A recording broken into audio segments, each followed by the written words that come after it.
இவ்வளோ பிரபலமாக இருந்தும் ஏன் அதிகமாக இன்டர்வியூஸ் கொடுக்கறது இல்லை? பாப்புலராக இருக்கிறத விட என்னோட இண்டிபெண்டன்ஸ் ரொம்ப முக்கியமாக தோணுச்சு. நியூட்ரிஷனிஸ்ட் அந்த துறையை தேர்ந்தெடுத்ததுக்கான காரணம் என்ன? ஸோ ஃபுட்டை வச்சு நம்ம எப்படி ஒரு டிசீஸை க்யூர் பண்ணலாம் அப்படின்னு தெரிஞ்சுக்கிறதுல ஐ வாஸ் வெரி இன்ட்ரெஸ்டட். எப்படி இருந்துச்சு கேம்பெயின்? ஃபர்ஸ்ட் டைம் நீங்கள் போயிட்டு இந்த மாதிரிலாம் அட்டன் பண்ணிட்டு வரும்போது எப்படி இருந்துச்சு? இருக்கிற மக்கள் எல்லாருமே என்னை அவங்கள ஒருத்தியாக தான் என்னை ட்ரீட் பண்ணாங்க. என்னை கலாய்ச்சிட்டு இருந்தாங்க, நான் அவங்கள கலாய்ச்சிட்டு இருந்தேன். ஒரு ஃபர்ஸ்ட் டைம் மீட் பண்ணுற மாதிரியே இல்லை.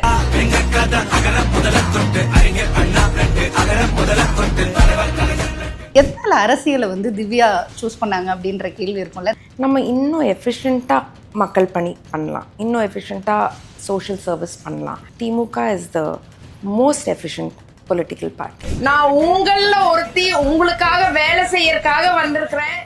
ஏன் திமுகவை சூஸ் பண்ணாங்க? அதிமுகவை சூஸ் பண்ணியிருக்க வேண்டியதானே, இல்லை வேறு கட்சிகளை சூஸ் பண்ணியிருக்க வேண்டியதானேன்னு கேள்வி இருக்குது. எனக்கு திமுகவோட கொள்கைகளில் எப்போதுமே ஒரு ஈர்ப்பு இருந்தது. மக்கள் பிரச்சனைகள் பற்றி ஒரு புரிதல் இருக்கிற கவர்மெண்ட் திமுக கவர்மெண்ட் தான்.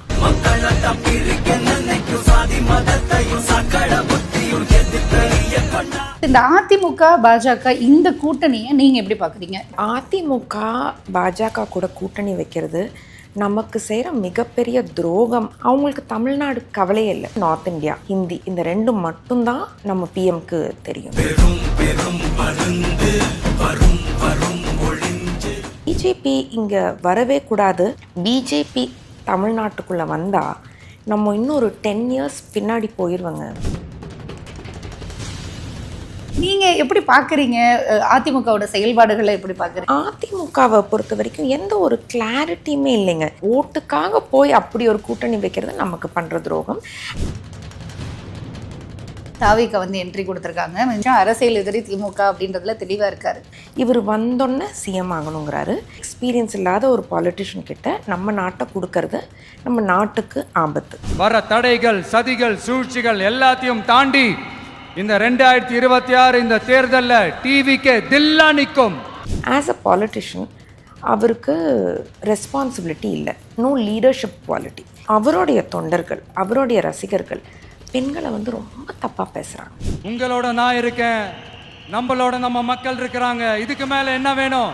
அவர் கேரவனுக்குள்ளேயே தான் உட்காந்துப்பார். அவர்கிட்ட யாருமே போய் நம்ம ஈஸியாக அவர்கிட்ட பழகிட முடியாது. He is not an approachable politician. TVK is irrelevant, irresponsible and ignorant as a political party.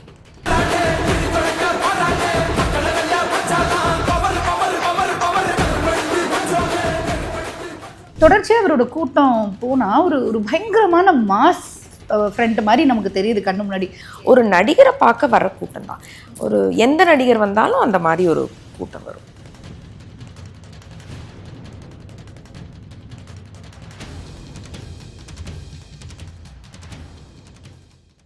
Clouds on voice நேயர்களுக்கு வணக்கம். இன்றைக்கி நம்ம கூட இருக்கக்கூடிய சிறப்பு விருந்தினர் யார் அப்படின்னா, பிரபல ஊட்டச்சத்து நிபுணர், திமுகவினுடைய தகவல் தொழில்நுட்ப அணியினுடைய மாநில துணை செயலாளர், நம்ம புரட்சி தமிழர் சத்யராஜ் அவர்களினுடைய மகள் திவ்யா அவர்கள் இருக்காங்க. வணக்கம். வணக்கம். நீங்கள் ஒரு பிரபல நியூட்ரிஷனிஸ்ட். அது மட்டும் இல்லாமல் நீங்கள் இந்த மெடிக்கல் க்ரைம் ரிலேட்டடாக நிறைய பேசியிருக்கீங்க. பிஎம் அவர்களுக்கு ஓப்பன் லெட்டரும் எழுதியிருக்கீங்க. இவ்வளோ பிரபலமாக இருந்தும் ஏன் நிறைய நேர்காணலில் உங்களை பார்க்க முடியல அப்படின்றது ஒரு கேள்வியாக இருக்குது. ஏன் அதிகமாக இன்டர்வியூஸ் கொடுக்கறது இல்லை? எல்லோரும் என்னை பந்தான்னு நினச்சிக்குவாங்க இன்டர்வியூஸ் கொடுக்கறது இல்லைன்னு நீங்கள் சொன்னதுக்கப்புறம். இல்லை, என்னென்னா எனக்கு என்னை பற்றி பேசுறதுக்கு பிடிக்காதுங்க விஜய். இப்போ நீங்கள், மனோஜ், பாலாஜி, உமா எல்லோரும் இருக்கீங்கள, எனக்கு உங்களை பற்றி தெரிஞ்சுக்கிறதுல இன்னும் ஆர்வம். உங்களோட ஜேர்னி என்ன, அவரோட தேடல் என்ன, நீங்கள் கடந்து வந்த அந்த பாதை, அதை பற்றியெல்லாம் தெரிஞ்சுக்கிறதுக்கு எனக்கு ரொம்ப பிடிக்கும். நான் ஒரு வெப்சைட் போனால் கூட அங்கே அந்த சேல்ஸ் பீப்புளெல்லாம் இருப்பாங்கள்ல, அவங்கள பற்றி கேட்டு தெரிஞ்சுக்கிறதுல எனக்கு இன்னும் ஆர்வமாக இருக்கும். இன்னொரு விஷயம் என்னென்னா, எனக்கு பாப்புலராக இருக்கிறத விட என்னோடய இண்டிபெண்டன்ஸ் ரொம்ப முக்கியமாக தோணுச்சு. அப்புறம் என்னோடய ப்ராக்டிஸ்க்கு, என்னோடய கெரியருக்கு நான் பாப்புலராக இருக்க வேண்டியது கிடையாது. இன்ஸ்டாகிராம் கூட நான் என்னை பற்றி போஸ்ட் அவ்வளோ பண்ண மாட்டேன். ஃபுட்டை பற்றி தான் பண்ணுவேன். அண்ட் நான் முன்னாடி ஒரு ப்ரைவேட் ஹாஸ்பிட்டலில் ஒர்க் பண்ணிகிட்டு இருந்தேன். அதுக்கப்புறம் நான் தனியாக என்னோடய ப்ராக்டிஸ் என்னோடய கிளினிக் ஆரம்பித்ததுக்கப்புறம் நிறைய ரெஃபரன்ஸ் அந்த ஹாஸ்பிட்டல்லேருந்தே வர ஆரம்பிச்சிருச்சு. So practice was doing well. I didn't need any promotion or popularity to improve my practice. So அதனால தான் நேர்காணல்களில் அதிகமாக பார்க்க முடியல. ஆமாம். ஓகே, ஏன் நியூட்ரிஷனிஸ்ட் அந்த துறையை தேர்ந்தெடுத்ததுக்கான காரணம் என்ன? என்னோடய ஃபேமிலி விஜி ரொம்ப ஹெல்த் கான்ஷியஸ். இப்போ எனக்கு ஏதாவது கோல்டோ ஃபீவரோ ஏதாவது வந்ததுன்னா அம்மா வந்து உடனே ஆன்டிபயோட்டிக்ஸ் கொடுக்க மாட்டாங்க. ஃபுட்டு மூலமாக எப்படி அதை சரி பண்ணலாம் அப்படின்னு தான் பார்ப்பாங்க. ஸோ எனக்குமே வந்து சின்னதுலேருந்தே நான் ரொம்ப சிக் ஆக மாட்டேன். ஹெல்த் வைஸ் அம்மா வந்து ரொம்ப கரெக்டாக அந்த டயட்லாம் அவங்க பார்த்துப்பாங்க. ஸோ ஃபுட்டை வச்சு நம்ம எப்படி ஒரு டிசீஸை க்யூர் பண்ணலாம் அப்படின்னு தெரிஞ்சுக்கிறதுல I was very interested. So அதனால nutrition was an obvious career choice. ரொம்ப டிஃப்ரெண்ட்டாக சொல்லியிருக்கீங்க. நிறைய பேர் என்ன சொல்லுவாங்கன்னா, இது வேறு ரீசன் இருந்தது இந்த துறையை சூஸ் பண்ணுறதுக்கு அப்படின்னு. லைஃப் ஸ்டைலோட சேர்ந்து அது உணவு பழக்கம் மூலமாகவே சில விஷயத்த வந்து கரெக்ட் பண்ணிக்கலாம் அப்படின்னு நினைக்கிறேன். நானுமே வந்து சீக்கிரமாக மெடிசன் எடுத்துக்க மாட்டேன். ஏதாவது ஒரு கோல்டு, ஸ்டமக் பெயின், ஏதாவது ஒரு ப்ராப்ளம்னா அது ஃபுட்டு மூலமாக எப்படி கரெக்ட் பண்ணுறது? Because I believe food is medicine. உணவே மருந்து இல்லைங்களா? அரசியல் கேள்விகள் நிறைய இருக்குது. முதல் கேள்வியாக கேம்பெயின் எப்படி போயிட்டுருக்கு? களத்துக்கு போயிருக்கீங்க, பார்த்துருக்கோம். எப்படி இருந்துச்சு கேம்பெயின்? ஃபஸ்ட் டைம் நீங்கள் போயிட்டு இந்த மாதிரிலாம் அட்டன் பண்ணிட்டு வரும்போது எப்படி இருந்துச்சு? சூப்பராக இருந்தது. ரொம்ப மன நிறைவாக இருந்தது. நான் போகிறதுக்கு முன்னாடி நான் கொஞ்சம் பயந்தேங்க. என்னை வந்து சத்யராஜ் சாரோட பொண்ணு, திமிரு பிடிச்ச பொண்ணு, பந்தா பொண்ணு அப்படின்னு நினச்சி என்கிட்ட பேசாமல் பழகாமல் விட்டுருவாங்க அப்படிங்கிற ஒரு பயம் இருந்தது. பட் அங்கே இருக்கிற மக்கள் எல்லாருமே வந்து என்னை அந்நியமாக ஃபீல் பண்ணவே வைக்கல. அவங்களில் ஒருத்தியாக தான் என்னை ட்ரீட் பண்ணாங்க. I felt very happy. 4 idli சாப்பிட்டேன். கேம்பெயின் போகிற இடத்துலலாம் ரோட்டில் உட்காந்து நல்லா 4 இட்லி சாப்பிட்டு, அங்கே கொஞ்சம் ஷாப்பிங் எல்லாம், கொஞ்சம் கண்ணாடி வளையல் ரொம்ப பிடிக்கும், ஓகே, அதெல்லாம் வாங்கிட்டு வந்துடுறது. நைட்டு வரக்கு முன்னாடி நிறைய ஷாப்பிங் பண்ணிவிட்டு நல்லா சாப்பிட்டு தான் வந்தேன். நிறையா ஃப்ரெண்ட்ஸ் இருக்காங்க. பெரம்பூரில் வந்து ராஜாத்தி, சங்கீதா, அவங்களுக்கெல்லாம் நம்பர் கொடுத்துட்டு வந்திருக்கேன். So lot of friends. I definitely keep in touch with. இல்லை, அதான் ஏன் இந்த கேள்வியை நான் மக்களோட போனது எப்படி இருந்ததுன்னு கேட்டேன் அப்படின்னா, ரொம்ப இயல்பாக நீங்கள் சொல்கிற மாதிரி இந்த பந்தாவா அந்த மாதிரியான ஒரு மைண்ட் செட்லேயே நம்மளை பார்க்காம மக்களோட கேம்பெயின் பண்ண வந்தாலும் மேலே நின்று காரில் நின்று பார்த்துட்டு போயிடுவாங்க. ஆமாம், நீங்கள் இறங்கி உள்ளே போகும்போது இந்த மக்களோட கனெக்டிவிட்டி அதிகமாக இருக்கும். அண்ட் உங்களை நாங்கள் பார்த்ததும் ரொம்ப அழகாக இருக்கும். ரொம்ப நல்லா கனெக்ட் பண்ணிட்டாங்க விஜயமா. என் கூட தி கேவ் மீ ஹை-ஃபை. என்னை கலாய்ச்சிட்டு இருந்தாங்க, நான் அவங்கள கலாய்ச்சிட்டு இருந்தேன். ஒரு ஃபஸ்ட் டைம் மீட் பண்ணுற மாதிரியே இல்லை எனக்கு. ரொம்ப ஒரு அவங்களும் எனக்கு அந்நியமாக இல்லை. I felt very comfortable. Okay okay. இந்த லைஃப்பில் மக்களுக்காக நம்ம ஏதாவது ஒன்று பண்ணணும் அப்படின்னு நினைக்கிறது வந்து நம்ம எடுத்திருக்க துறையிலிருந்து எடுக்கிறது எப்போவுமே நமக்கு நடக்கும். ஆனால் வென் கம்ஸ் டு அரசியல் பாலிடிக்ஸ் அப்படின்னு வரும்போது ரொம்ப யோசிப்போம், இதில் நம்ம சரியாக தான் போகுவோமா அப்படின்லாம் யோசிப்போம். எதனால் அரசியலை வந்து திவ்யா சூஸ் பண்ணாங்க அப்படின்ற கேள்வி இருக்கும்ல. நிறைய பேர் கேட்பாங்க, ஏன் வந்துட்டாங்க, அவர் வந்து சத்யராஜ் அவங்களோட பொண்ணு தானே, அதனால ஈஸியாக வந்துட்டாங்க அப்படின்லாம் சொல்லுவாங்க. பட் இண்டிவிஜுவலாக நீங்கள் என்ன கால் எடுக்கிறீங்க, எதனால் எடுத்தீங்கன்னு உங்களுக்கு மட்டும் தான் தெரியும். ஸோ அரசியலை தேர்ந்தெடுத்ததுக்கான காரணம் என்ன? நான் சின்னதாக இருக்கும்போது Vijay, I was not a normal child. I had borderline dyslexia.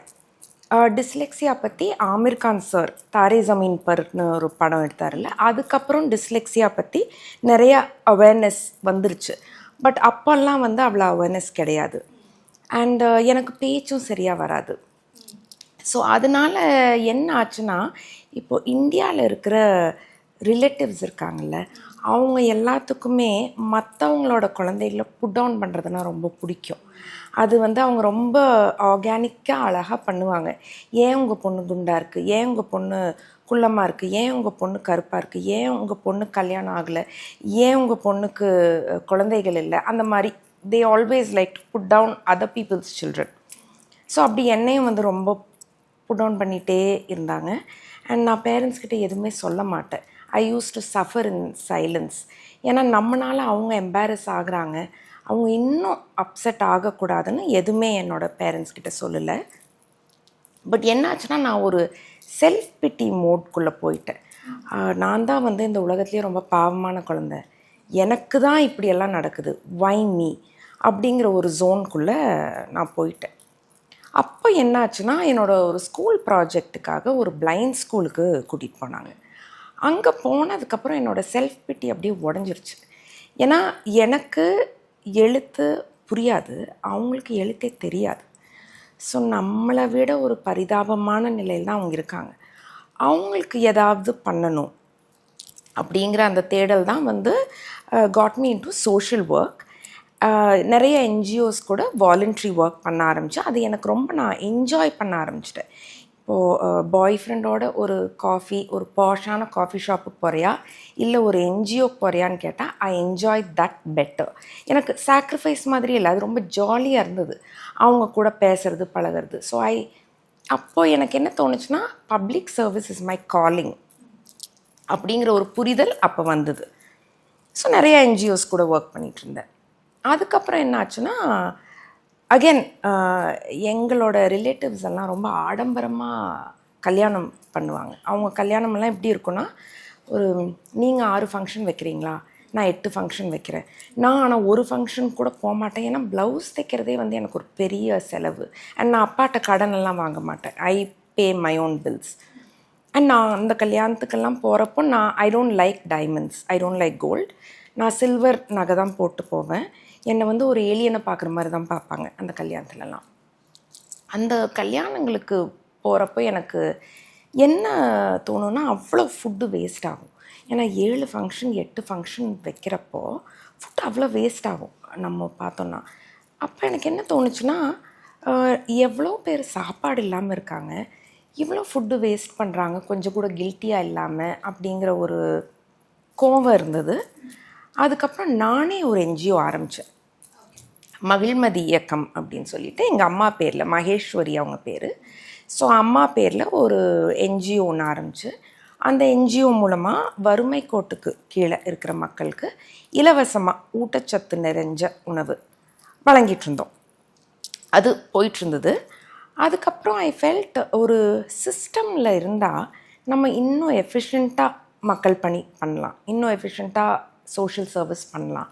So I wanted to be a part of an efficient system, and Timuka is the most efficient political party. So it's been a year. Okay ஒரு நல்ல உள்நோக்கத்தோடு அது வந்திருக்கு அப்படின்னு நினைக்கும் போது ரொம்ப சந்தோஷமாக இருக்குது. பிகாஸ் ஏன்னா என்ஜிஓவில் ஆரம்பித்தா கண்டிப்பாக பண்ண முடியும். அதை ஒட்டுமொத்த மக்களுக்கும் தமிழ்நாடு முழுக்க கொண்டு போகணும்னா நம்ம அந்த அதிகாரத்தையும் ஏன்னா கோவிட் டைம்லலாம் எனக்கு வாலண்டியர்ஸே இல்லைங்க, ரொம்ப கஷ்டமாக இருந்தது மேனேஜ் பண்ணுறது. So I wanted to be a part of an ethical political system. Okay, அது be a part of policy making. Okay, இப்போ நிறைய பேருக்கு ஏன் திமுகவை சூஸ் பண்ணாங்க, அதிமுகவை சூஸ் பண்ணியிருக்க வேண்டியதானே, இல்லை வேறு கட்சிகளை சூஸ் பண்ணியிருக்க வேண்டியதானேன்னு கேள்வி இருக்குது. திவ்யா அவர்களுக்கு ஏன் திமுகவை சூஸ் பண்ணீங்க அப்படின்றதுல ஒரு ஸ்ட்ராங்கான ஒரு பாயிண்ட் இருக்கும் இல்லையா, அது தெரிஞ்சுக்கணும். அதுவும் நான் சொல்கிறேன்.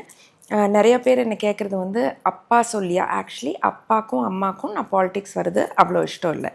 ஏன்னா அப்பா வந்து எவ்வளோ ஒரு ப்ராட் மைண்டடாக இருந்தாலும் he is still the father of a daughter. So அந்த ஒரு பயம் அவருக்கு இருந்தது. அண்ட் அப்பா வந்து பாலிடிக்ஸ்லேயே இல்லை, அவர் எந்த கட்சியிலையுமே இல்லை, அவருக்கு சினிமா தான் எல்லாமே. ஸோ பாலிடிக்ஸ் வந்து நான் ரொம்ப வீட்டில் சண்டை போட்டு அடம் பிடிச்சி ரொம்ப கன்வின்ஸ் பண்ணி தான் பாலிடிக்ஸுக்கு வந்தேன். ஏன் திமுக அப்படின்னு கேட்டிங்கன்னா, எனக்கு திமுகவோட கொள்கைகளில் எப்போதுமே ஒரு ஈர்ப்பு இருந்தது. I've always been politically aware. Communism பற்றி தெரியும், திமுக பற்றி நிறைய புக்ஸ் படிச்சிருக்கேன். அண்ட் எப்போதுமே அந்த ஒரு ஈடுபாடு இருந்தது திமுகவோட கொள்கைகளில். எனக்கு கலைஞர் ஐயானா ரொம்ப பிடிக்கும், சின்ன வயசுலேருந்தே அவரை ரொம்ப ரொம்ப பிடிக்கும். அண்ட் எப்போ அந்த ஃபீலிங் ஸ்ட்ராங் ஆச்சுன்னா, நான் ரொம்ப ட்ராவல் பண்ணுவேங்க விஜய். நியூட்ரிஷனிஸ்ட்டாக இருக்கிறதுனால நிறைய கான்ஃபரன்ஸஸ்க்கெல்லாம் போவேன். டெல்லி, ஹரியானா, அங்கெல்லாம் கான்ஃபரன்ஸ் போயிருக்கேன். அங்கே ட்ராவல் பண்ணும்போது எனக்கு ஒரு விஷயம் என்ன தெரிஞ்சதுன்னா, நார்த் இந்தியாவில் இருக்கிற அவங்களோட வாழ்வியல் கம்பேர் பண்ணால் நம்மளோட வாழ்வியல் கம்பேர் பண்ணி பார்த்தா அவங்களது எவ்வளோ மோசமாக இருக்குது, நம்மளது எவ்வளோ நல்லா இருக்குது அப்படின்னு நமக்கு தெரியும். ஆமாம், அங்கே Delhi is not a safe place. எனக்கே வந்து நான் அங்கே ஒரு ஆட்டோவில் ஒரு பக்கம் போகிறேன், ஒரு கேப் எடுத்துகிட்டு போகிறேன்னா எனக்கு பயமாக இருக்கும். நான் என் ஹேண்ட்பேக்கெல்லாம் வந்து கெட்டியாக பிடிச்சிப்பேன், எனக்கு ஹிந்தி வேறு தெரியாது. ஸோ ரொம்ப பயமாக இருக்கும். சவுத் இந்தியா வந்து எல்லா ஃபீல்டுலேயுமே நம்ம வந்து தமிழ்நாடு நம்பர் 1 இருக்கிறதுக்கு காரணம் திமுக கவர்மெண்ட் தான். மக்கள் பிரச்சனைகள் பற்றி ஒரு புரிதல் இருக்கிற கவர்மெண்ட் திமுக கவர்மெண்ட் தான். எப்போதும் மக்களை பற்றி யோசிக்கிற ஒரு சிஎம் எங்களோட லீடர். அண்ட் எங்கள் கட்சியில் பார்த்தீங்கன்னா எல்லாருமே ரொம்ப down to earth and approachable. உதயண்ணா, அன்பில் அண்ணா, சேகர் பாபு ஐயா, டிஆர்பி ராஜா அண்ணா, மாசு அண்ணா, எல்லாரும் ரொம்ப ஒரு எளிமையாக பழகுவாங்க. அது எனக்கு எங்கள் கட்சியில் ரொம்ப பிடிச்சிது. அப்புறம் நிறைய திட்டங்கள் இல்லை, காலை உணவு திட்டம், புதுமை பெண் திட்டம், இல்லம் தேடி கல்வி, மக்களை தேடி மருத்துவம், அண்ட் ஆரோக்கியத்துக்கு மரியாதை தராங்க, பெண்களுக்கு மரியாதை தராங்க, குழந்தைகளுக்கு, எல்லா மதத்துக்கும் மரியாதை தர ஒரே கட்சி திமுக தான். ஸோ இந்த மாதிரி நிறையா ரீசன்ஸ். ஸோ வேலிடான ரீசன் நிறைய இருக்கிறது. ஆமாம், நிறைய அதை பற்றி படித்து I decided I wanted to join. Okay okay. இப்போ ஜென்ரலாக கேட்க வேண்டியெல்லாம் கேட்டாச்சு. இப்போ களத்துக்கு வருவோம். இன்னைக்கு தேர்தல் இன்னும் ஒரு 2-3 நாள் தான் இருக்குது தேர்தலுக்கு. கூட்டணி கட்சிகள் அப்படின்னு சொல்லும்போது எல்லாருக்கும் இருக்கக்கூடிய விமர்சனம் என்னென்னா, திமுகவில் 25 கிட்ட கூட்டணி கட்சிகள் இருக்குது அப்படின்னு. அப்படியே திரும்பி அந்த சைடு பார்த்தோன்னா என்டிஏ கூட்டணின்னு சொல்லிட்டு அதிமுக பாஜக கூட இணைஞ்சு ஒரு கூட்டணி வச்சுருக்காங்க. ஸோ இந்த அதிமுக பாஜக இந்த கூட்டணியை நீங்கள் எப்படி பார்க்குறீங்க? திமுகவில் இருக்கிறதுனால ஆப்போசிட்டில் இருக்கக்கூடிய அந்த கூட்டணி பலமாக இருக்குன்னு நினைக்கிறீங்களா, இல்லை அந்த கூட்டணியே எப்படி இருக்குன்னு நீங்கள் நினைக்கிறீங்க? இல்லை, அதிமுக பாஜக கூட கூட்டணி வைக்கிறது நமக்கு செய்கிற மிகப்பெரிய துரோகம் அப்படின்னு நான் நினைக்கிறேன். ஏன்னா பாஜகவை பொறுத்த வரைக்கும் they don't care about us. கல்வி, சாப்பாடு 2 விஷயம் நீங்கள் எடுத்துட்டிங்கன்னா, சாப்பாடு, கல்வி ரொம்ப முக்கியம்.